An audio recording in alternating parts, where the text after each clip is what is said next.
Magandang araw mga kababayan, narito na ang pinakabagong ulat sa lagay ng panahon ngayong araw, January 9, 2026, Friday. Ayon sa mga bagong datos, tumataas ang chance ng development ng isang bagyo na magmumula sa timog silangan ng bansa at posible itong maglandfall sa may eastern part. Alamin natin ang pinakabagong impormasyon dito. Para naman lagi kang updated sa lagay ng panahon, i-click mo lang ang subscribe button. Sa kasalukuyan, umiiral pa din ang shear line sa silangang bahagi ng Southern Luzon. Ramdam naman ang northeast monsoon sa nalalabing bahagi ng Luzon at nagpapatuloy ang impluensya ng easterlies sa natitirang bahagi ng bansa. Magkakaiba ang magiging epekto ng tatlong sistemang ito, kaya mahalagang himayin natin ang bawat rehiyon para malinaw ang inaasahang kondisyon sa susunod na 24 hours. Sa Bicol Region at Northern Samar, asahan ang maulap na kalangitan na may scattered rains at isolated thunderstorm. Ang shear line ang pangunahing magpapakapal ng ulap, kaya inaasahan ang mga pag-ulan na maaaring magsimula ng banayad sa umaga, lalakas sa hapon kapag uminit ang ibabaw ng lupa at posible pang tumagal hanggang gabi kung mananatiling nakaangkla ang linya ng salubungan ng hangin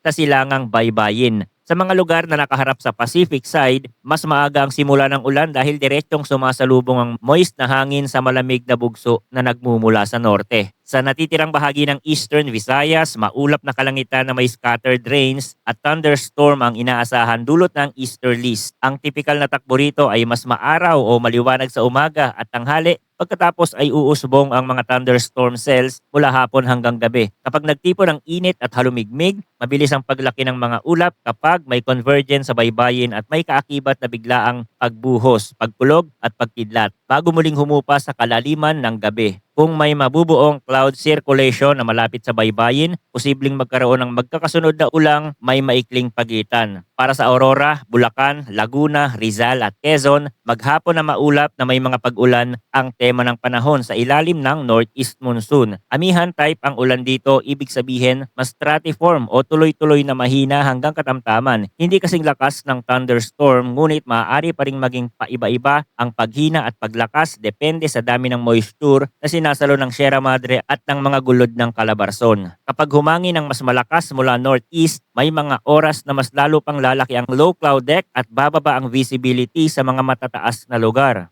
Sa Metro Manila, Cordillera Administrative Region, Cagayan Valley at nalalabing bahagi ng Calabarzon, maulap na kalangitan na may light rains ang inaasahan sa ilalim pa rin ng northeast monsoon. Karaniwang dumarating ang ambon o mahinang ulan mula madaling araw hanggang umaga kasunod ng paglalatag ng low clouds at madalas itong pinuputol ng mahihinang bugso ng hangin mula northeast. Hindi ito ang uri ng ulan na kaagad bumabaha, ngunit sapat upang magdulot ng basa sa kalsada at panandali ang pagbaba ng visibility lalo na tuwing madaling araw at gabi. Sa Ilocos Region at nalalabing bahagi ng Central Luzon, partly cloudy to cloudy na langit ang inaasahan na may mga isolated light rains. Dala pa rin ito ng northeast monsoon pero mas kaunti ang moisture supply kumpara sa mga probinsyang mas nakaharap sa daloy ng hangin. Para sa natitirang bahagi ng bansa, inaasahan ng partly cloudy hanggang cloudy na kondisyon na may mga rain showers o thunderstorm dulot ng easterlies. Sa lagay ng hangin at karagatan sa Northern Luzon, malakas ang ihip mula northeast at inaasahan ng rough na dagat na may taas ng alon mula 2.8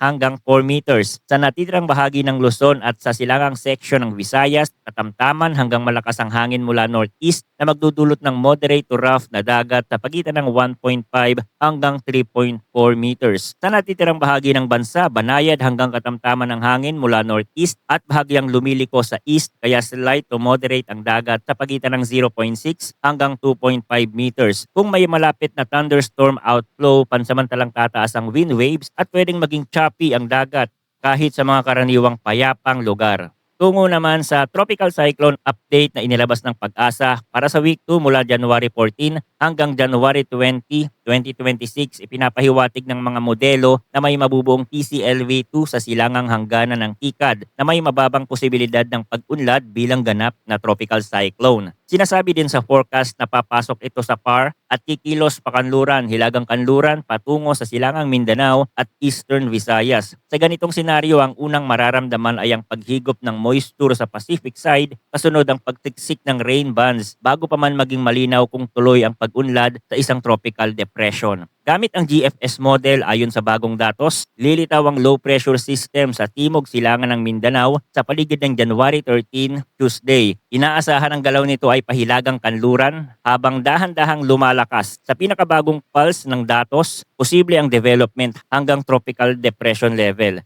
May dalawang pangunahing posibilidad sa track. Una, posibleng maglandfall sa Eastern Visayas at bahagyang mahagipang bahagi ng Bicol Region kung patataasin ng steering flow ang banda ng ulan sa Hilaga. Pangalawa, posibleng dumaan lamang na malapit sa baybayin at hindi tuluyang tatawid sa kalupaan dahil nagpapakita ito ng behavior na babalik sa karagatang Pasipiko at mag-recurve. Ang galaw na ito ay nakaugnay sa interaksyon ng sistema sa mas malawak na hangin ng northeast monsoon at sa posibleng pagkakabuo ng ibang mahinang sirkulasyon sa paligid ng forecast window. Kung muling lilihis ito patibog silangan o pahilagang silangan, asahan na maiiwan sa silangang baybayin ng moisture tail na posibleng magpanatili ng maulap at maulang lagay ng panahon kahit wala ang sentro sa mismong kalupaan. Sa Google DeepMind Ensemble View, dumarami ang member model na sabay-sabay na tumutukoy sa paglabas ng isang sirkulasyon sa kaparehong linggo. Kapag pare-pareho ang direksyong itinuturo ng mas maraming miyembro, tumataas ang confidence na mayroong uusbong na low pressure system. Ayon sa pinakahuling datos, marami ang nagkakasundong posibleng hagipin ang Eastern Visayas. Mayroon ding subset ng mga miyembrong nagpapakitang magre-recurve ang sistema bago makarating sa mismong baybayin. Kaya nananatiling malawak ang forecast cone. Kung hindi magbabago ang mga projection at pumasok ito sa Philippine Area of Responsibility bilang isang tropical depression, tatawagin itong Bagyong Ada, ang unang opisyal na pangalan sa listahan para sa 2026.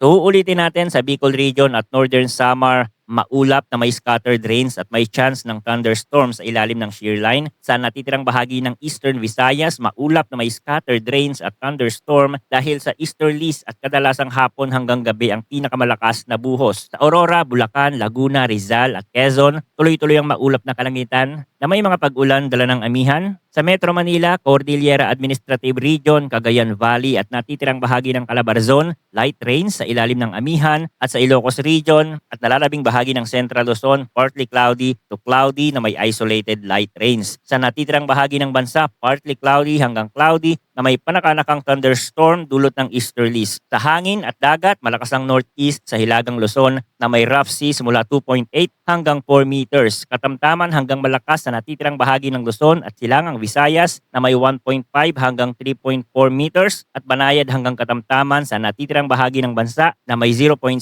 hanggang 2.5 meters na alon. Sa Tropical Cyclone Update para sa week 2 mula January 14 hanggang January 20, 2026 may TCLV2 na nakikitang mabubuo sa silangang hangganan ng TICAD. Sinasabi naman sa GFS at DeepMind Ensemble ay parehong nagpapakita ng sirkulasyong lalabas mula timog silangan, kikilos pahilagang kanluran, posibleng humagip sa Eastern Visayas o mag-recurve pabalik sa Pasipiko at kung tuluyang pumasok bilang tropical depression ay papangalan ng Bagyong Ada. Patuloy po tayong tumutok dito sa ating channel para sa pinakabagong impormasyon tungkol sa lagay ng panahon. Maraming salamat sa inyong panonood at patuloy po tayong mag-ingat.